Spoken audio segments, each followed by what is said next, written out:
Árnason. Valbert skorar. Valbert Gunnarsson hefur skorað. Ragnar Bergeirsson og skoðamark. Glæsilega gert. Óskar Rafn á móti Bjarna. Og Bjarni með góða sendingu fyrir og það aftur Ingvarsson.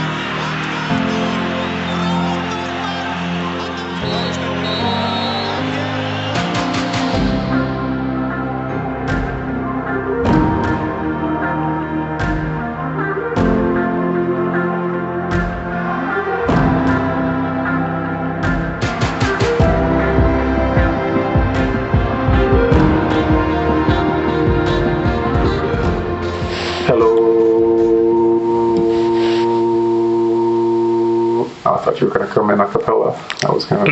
I was just going to leave you hanging and then wait to jump in with the ever. So no ever interruptions today. Ever. There it is. Welcome to the best pod ever. It is again Jamie and I, Jamie and me, Jamie and us. Ragnar will join next time, and we'll see. It'll be a bit jumbled this summer with vacations and Jamie going to Azerbaijan. Yeah, I'm setting off tomorrow. So we'll rotate a little bit, but this means Ragnar's not here for this time, and it's a good thing he isn't, because his predictions were bad, weren't they, Jamie?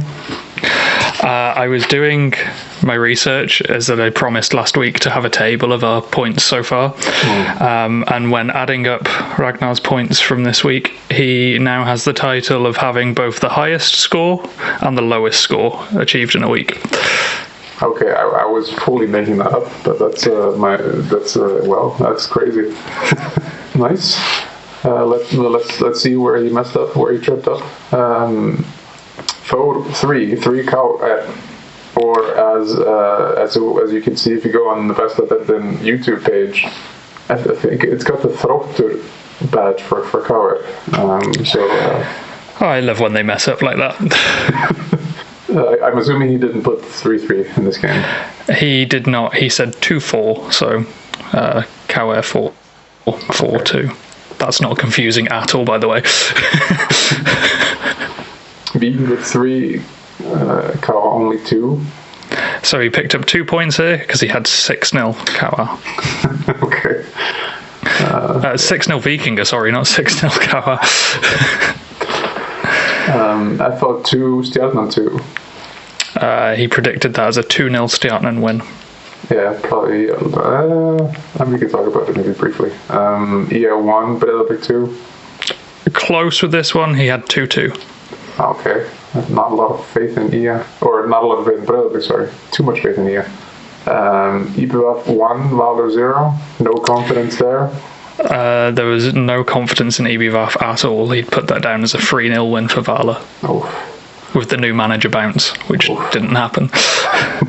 And Keflavik 1, Fram 1, and I'm knowing his this much discussed Keflavik hate, I'm assuming he did not pick them to get a point here. He did not. He did give them a goal, though. It was 3-1 Fram that he had. Okay, only 2 points. That's a blasphemous, shameful. It's even worse than my god-awful weeks. So we have a chance of catching him, maybe? Sort of. So I have the aforementioned table. We have each predicted 4 rounds of games now. Ragnar is top with 29 points. You are in second with 23 points, and I bring up the rear with 20. Okay, I when you started reading that, I thought you were going to be like 29 and then 15 and 12 or something like that. Yeah, I was quite surprised that we are within 10 points each of him. I suppose the 2 points this week really helps with that. But interestingly, I am the only one of the 3 of us who has no correct score throughout the season. Well, it's your turn this week, right? So maybe. It is. It's time to fix that, I think. And I'm going to clean up with 6 correct scores. Full house, 30 points. Then I'll burst into the lead.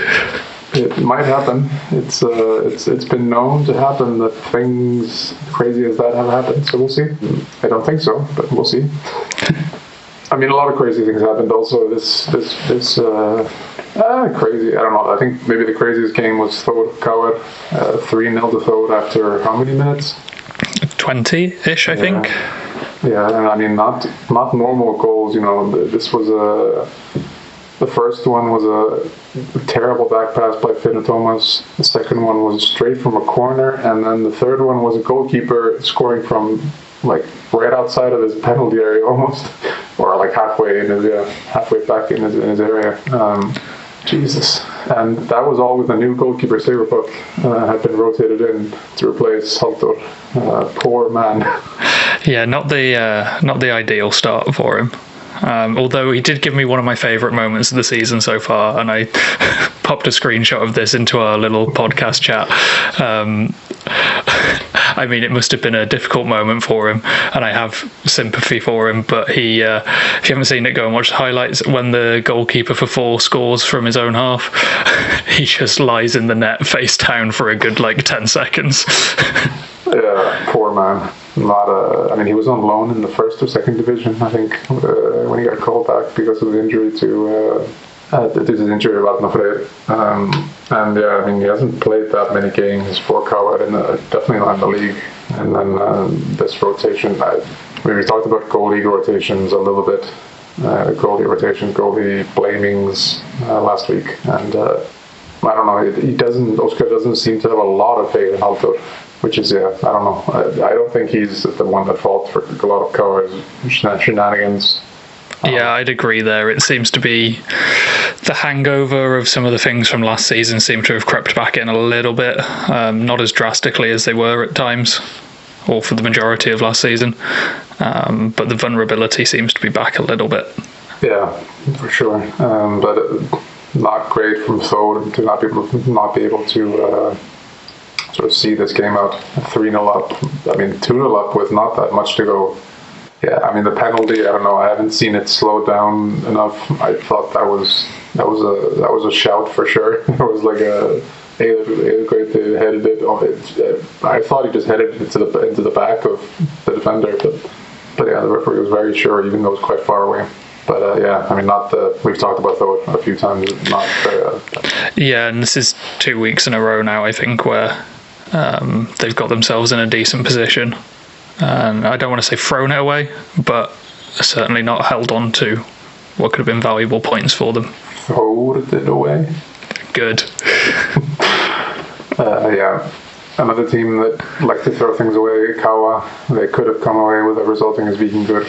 Atgurmar scored the exact same goal. Ari and Robin basically scored the exact same goal twice, and then the Viking machine just caught up with them. Yeah, better from Kawa, better from FV as well against Stjarnan, managing to hold on to a 2-2 draw.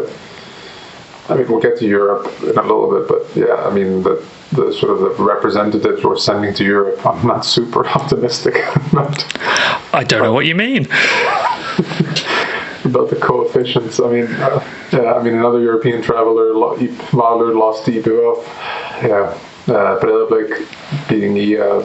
They're not going to Europe famously. I think EA played pretty well, at least in the first half. I feel like EA should have been up like 2-3-0 at some point, but yeah, didn't manage to finish it. I think they're also in a lot of trouble. I mean, how many games in a row is that now? It is 3. It is 3 games in a row. Yeah, they are sort of slipping down a little bit, but they have got a bit of a cushion. Like, we're looking at EA currently at the time of recording in 9th with 15 points, having lost 3 games in a row, and then below them in 10th you've got Kawa with 10 points. So they've got a 5-point cushion, and Kawa have lost at least 5 games in a row. I think we're up to 6 or 7 at this point now. The fact that EA have not really done much this season and they still have a 5-point cushion to 10th place. Yeah, but we are seeing a bit of fight from scrappiness from some of the teams, like EBVAF are now unbeaten in their last 5 games in the league. FH are picking up points. They're unbeaten in their last 4 in the league. 3 of those are draws, but points are points at this point for them. It's just Keflavik are making a nuisance of themselves. It's just 4 really seem to be struggling still. Yeah, I mean, I think if the season was a little bit shorter, if we were sort of a little bit closer to the end, I think I would probably relegate the two outfitter teams at this point.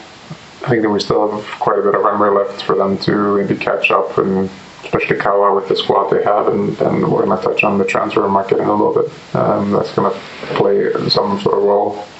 But yeah, I think that those are the two teams that I'm most worried about at the moment. I felt like you said there seems to be something happening there, with they're going to bring in some signings as well. I think I'm mostly worried about the Aquatic teams. Yeah, I think I'd agree on that one. But we can go into transfers. Maybe leading into that, some injuries. Talking about Kawa, Oliver Hillsman is out injured. He says he hopes to play.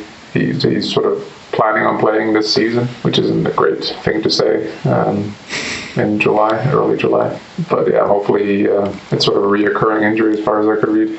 Something he's had before. Yeah, that's how I understand it. And maybe with the struggles that he's had for form and fitness, potentially coming back from having not played, maybe just if it's going to be close to the end of the season, why rush yourself back? Get yourself in the best possible shape for next season, unless of course at that point Kawara are still in big trouble and need performances and goals from somewhere to try and drag them out of it, or to win the President's Cup. Now that'd be a turnaround. Another injury we had this week was Aros Knight for Vikingur, so another goalkeeping injury there. Thankfully they were able to bring in former international goalkeeper Erminder. Thank God for the loopholes, I mean. Yeah, but not as bad as they feared, so should be back in a few weeks. So they hopefully won't be forced to sign yet another goalkeeper to cover this. And they do as well have a number of, I think, 3 or 4 players that have had longer term injuries on the verge of returning as well, so that the squad's about to get even deeper. Yeah, exactly. Thankfully they're not being linked with any big moves, although you never know. There are a few people talking about the rumors about people coming back from abroad. Maybe they try to add some stuff, but they're heading into Europe now. Like you said, Aaron Neves, for example, seems to be hitting his stride right at the right moment. So now their huge squad will get even huger. But yeah, in terms of other teams adding players or losing players, as the case may be, we can maybe go to losing players first. We've had 2 fairly big transfers out of the Besta.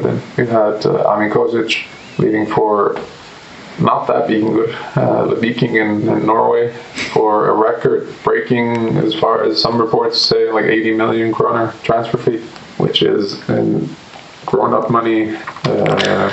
I think it's close to about £500,000 and about $600,000. I will test you live on air now. $640,000. Close enough. Yeah, that's pretty good. And yeah, 560,000 euros. So that's a hefty chunk of change, and that will help. I don't know how much of that is going to Njarðvík. I assume some part of that is going to Njarðvík. Yeah, I wish there was more. I understand why with like business dealings such as transfers and stuff that not everything is made available, but it's always nice to know, especially with the movement of young players in this country, like when clubs have a sell-on fee clause and things like that.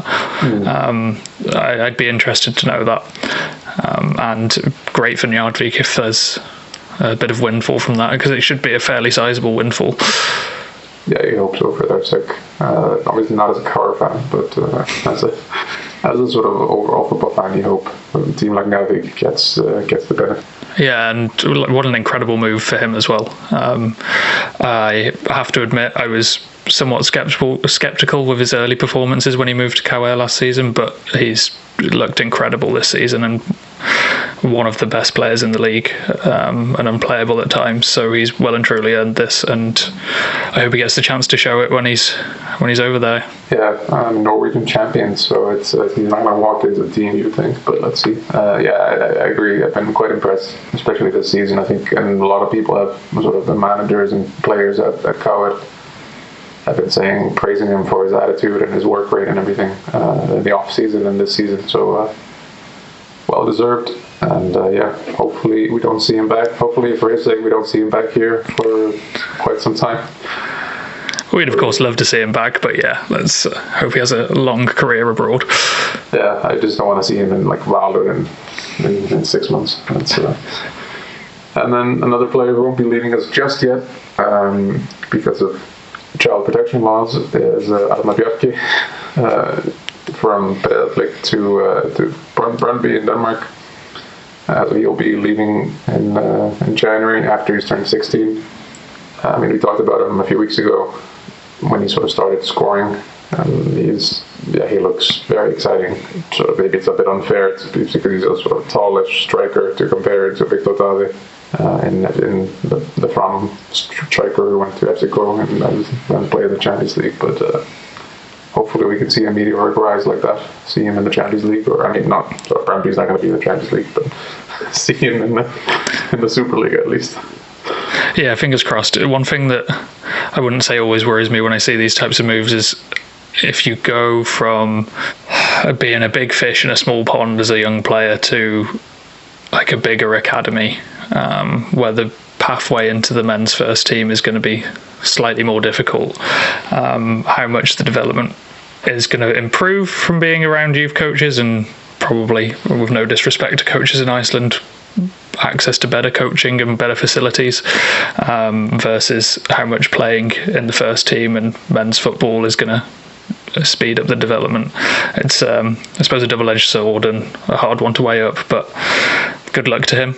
Again, hope we don't see him back anytime soon. Yeah, no, you're right. And I mean, it's always hard when you see.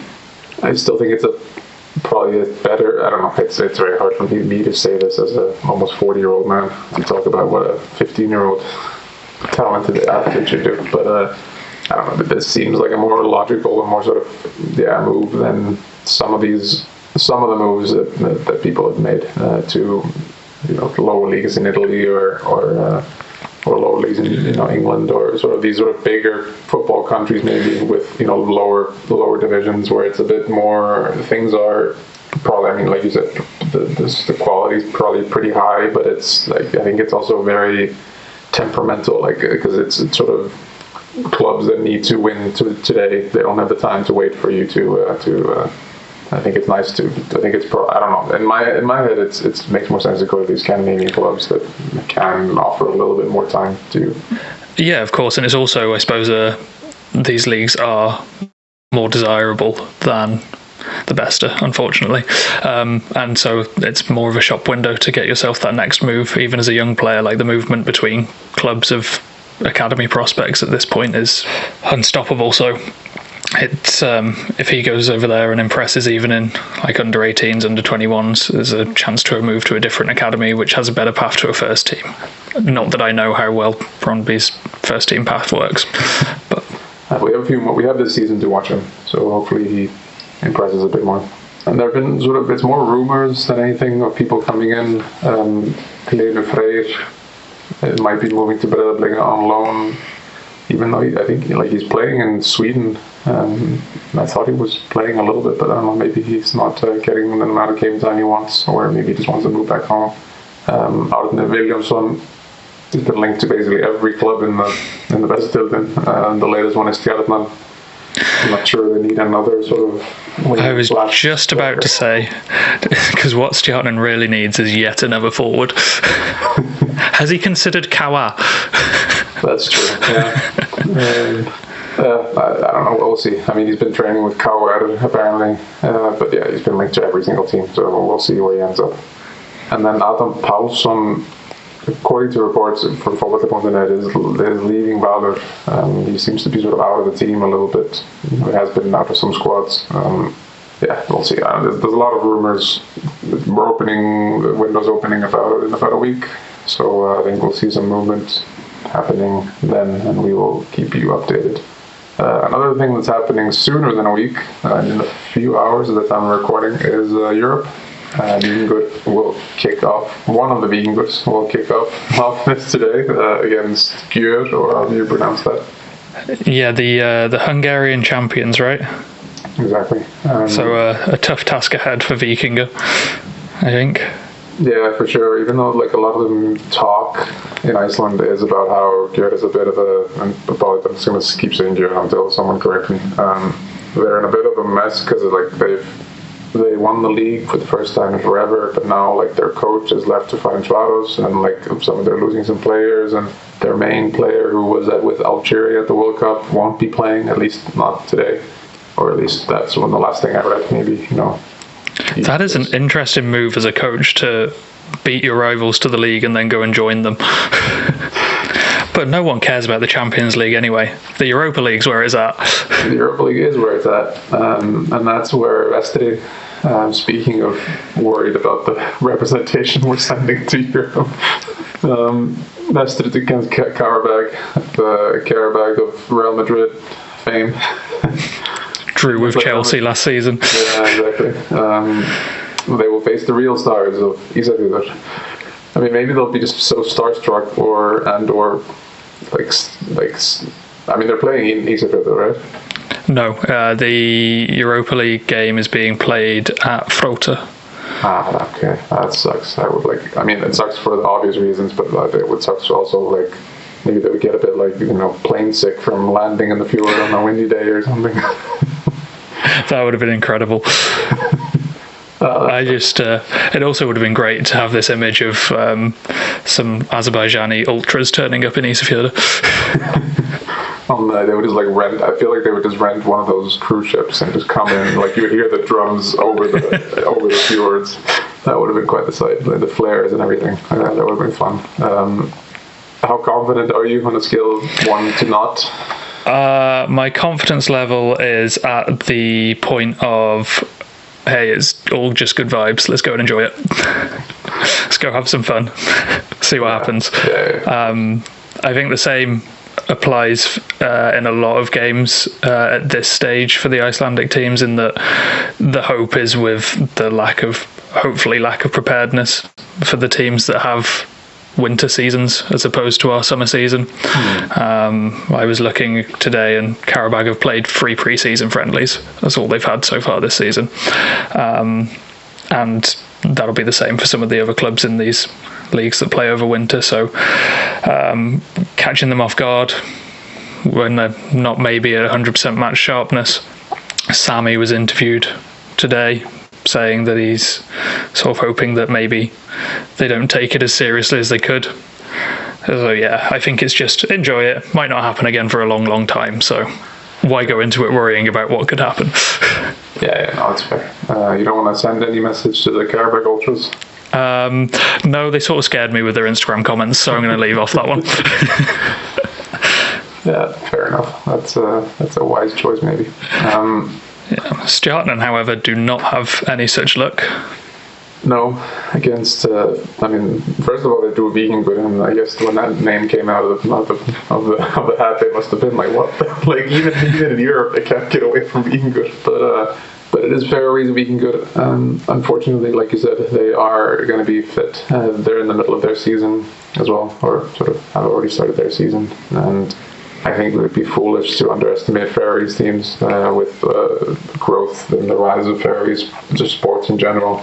I think, and I mean the form of Stjarnan as well. I think this is not a given in any way. This is the game of the European ties that sort of intrigues me the most. Like I'm hoping to use this as a sort of measuring stick to compare the leagues a little bit and just see where they're at. And then Valur come in next round, right? They do. They get the pass that I think Kawa had last season, where they drop in to the Conference League second qualifying round and get a bye in the first round. Yeah, but playing Zrinski Mostar, who knocked Breiðablik out twice, and it's Valur. So I don't know. Again, speaking of sending not quite our finest into Europe this season. Not even that. I think just no matter who had been in Europe this season, I think they're all just very tough draws on paper. It's not like, with no disrespect to some of the leagues and clubs that teams have come from to face Icelandic teams in the past few seasons, there probably has been a bit of fortune with previous years' draws that has with the new formats and dropping from the Champions League into the Europa League into the Conference League qualifiers, having the free chances to make a league stage enabled the build-up of coefficient points. But having said that, maybe we'll be surprised this year. Yeah, I mean, we'll see. I think being good is definitely our sort of the best of Dividend's great white hope. They did pretty well last year. They lost sort of to Brøndby in the Europa League, right? But yeah, hopefully we can maybe take one step closer, and then right in time for KF to break down the Europa League or even Champions League door next season. Of course, the other thing that we have to look forward to as well is at least 2 of our clubs in Europe get a second chance if they are to lose in this first round. So more games to come. Yeah, who do Besta have in the if they go out of this one? I can remember if we lose to Karabag, it's a tie against a team from Riga or a Northern Irish side that I've forgotten the name of, Glentoran, I want to say.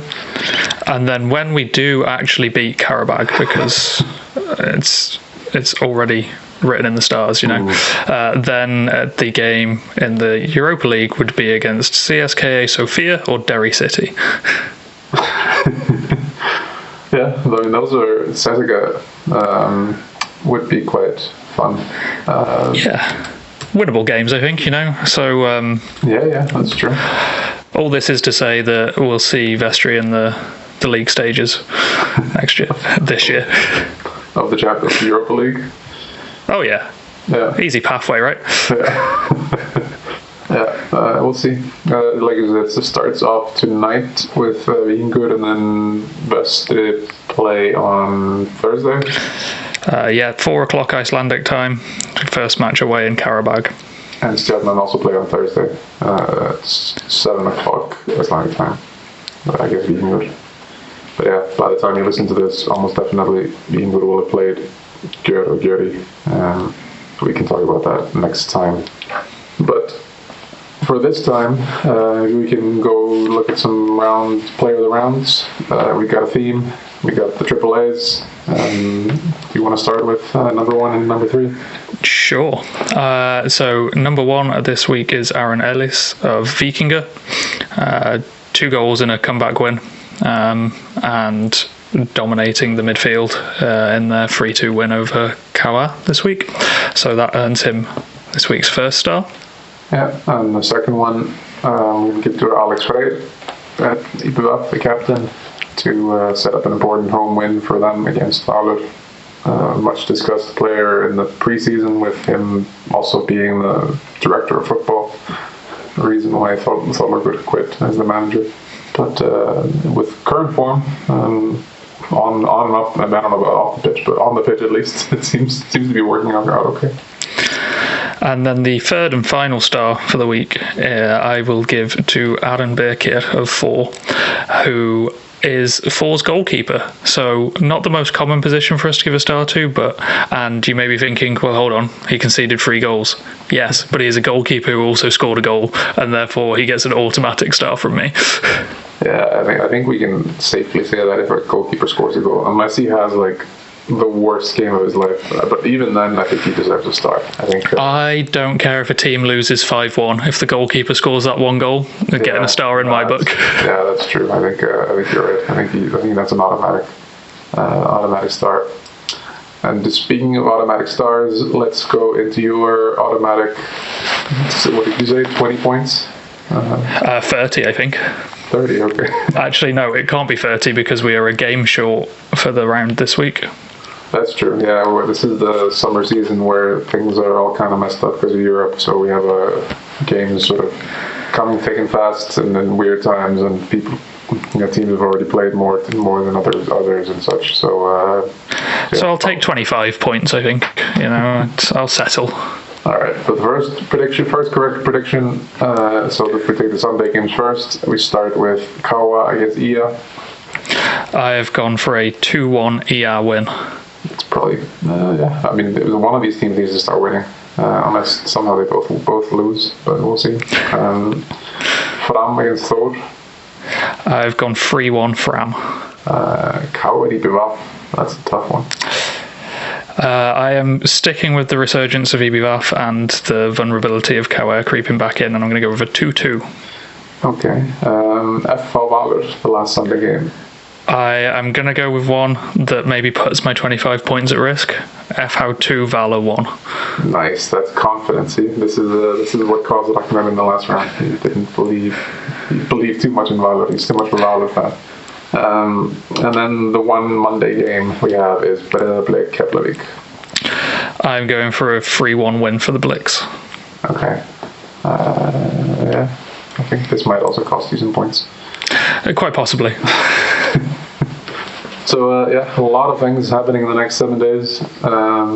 Europe for now, transfers market's not quite opening. I think it's 15th or 16th. But plenty of transfer rumors, Europe, and a bunch of games, almost full round of games. But I think we'll leave it there, unless you have anything else wise to tell the listeners about. I mean, based on my predictions, Wise is not my forte this year, so probably best I don't. Then let's leave it there, dear listeners. Goodbye. Enjoy the week. Bye-bye. See you from Karabakh.